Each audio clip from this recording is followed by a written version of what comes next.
Good morning, sunshine. Oh, boy, am I glad you're awake. I have been sitting here for hours. No, you're not dreaming. And no, don't even bother reaching for your phone. There's no one you can call now.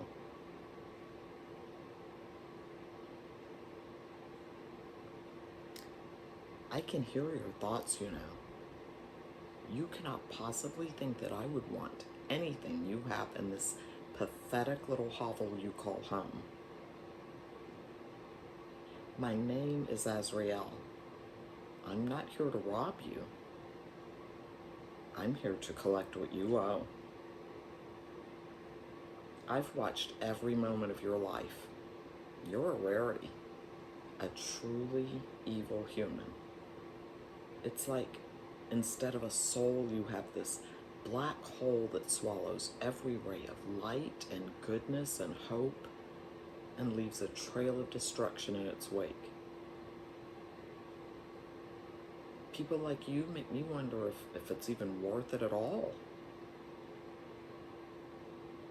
Frankly, I don't have the energy to review your entire life. Believe me, seeing it once was more than enough. So I'll just hit on a few points, and you can spare me the sob story. I was there. I saw it all, and you're right.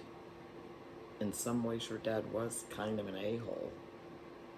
Instead of appreciating the gift he'd been given, he spent 50 years controlling his family. The man actually died believing he'd gotten less than he deserved. I saw what his behavior did to your mother, your siblings, and to you. But your childhood is an explanation for why you feel the way you do. It's not an excuse for what you chose to do. Lots of people grew up in much worse circumstances, but they chose the light. You chose darkness. As a child, you became consumed with jealousy.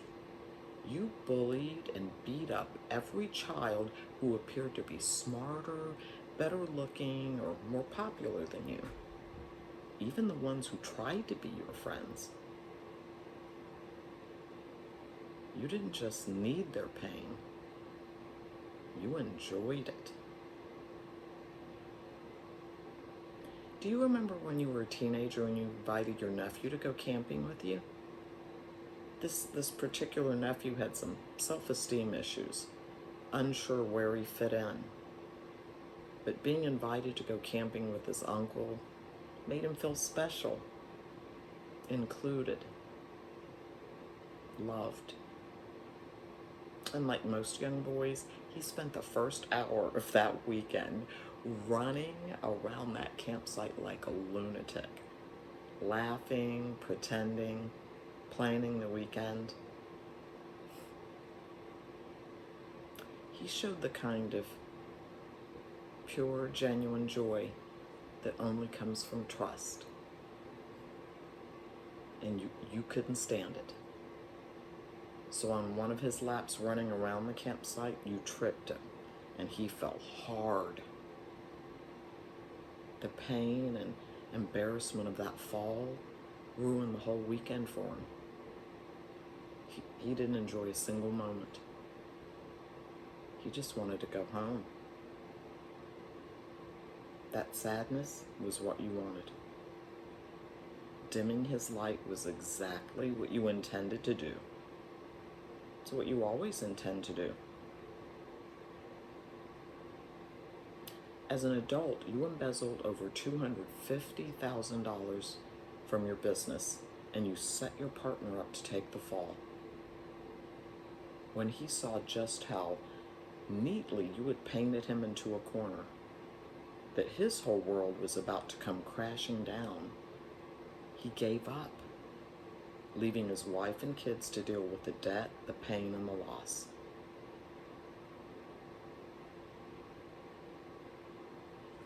An innocent man went to his grave with everyone, his own family included, believing he was guilty, all because of your greed. And you didn't even offer a word of support or sympathy to his family. Oh, and speaking of family, I'd love to feel some sympathy for you. I know how many nights you laid in bed feeling angry, unloved, and ashamed. Your father's words still ringing in your ears. But instead of vowing to do things differently, you lusted after the control and the power that your father seemed to have, and you treated your family the exact same way you'd been treated. Maybe worse. I saw your tears, but I also saw your family's tears. The pain, humiliation, and betrayal. And I saw the control and the pleasure and the power their tears gave you. And we were left, as usual, to repair the damage you've done.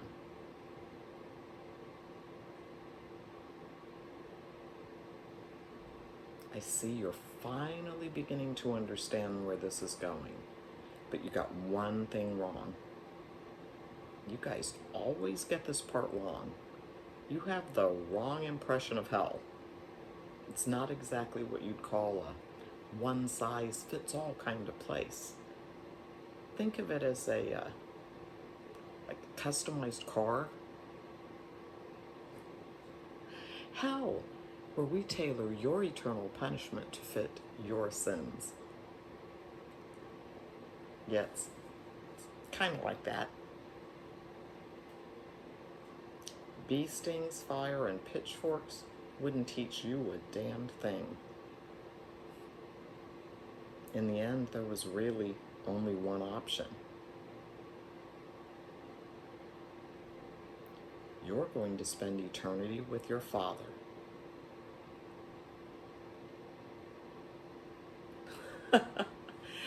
No, honey, no. Not our father. Your father.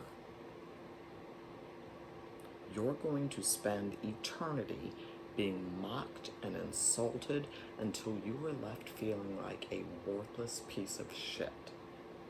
Just like when you were a kid. Just like you treated everyone else. And you can save those crocodile tears. I can see the truth.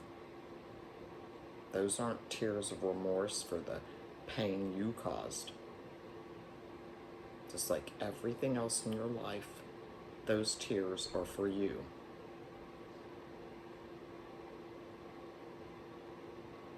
It's time to pay what you owe. Daddy's waiting.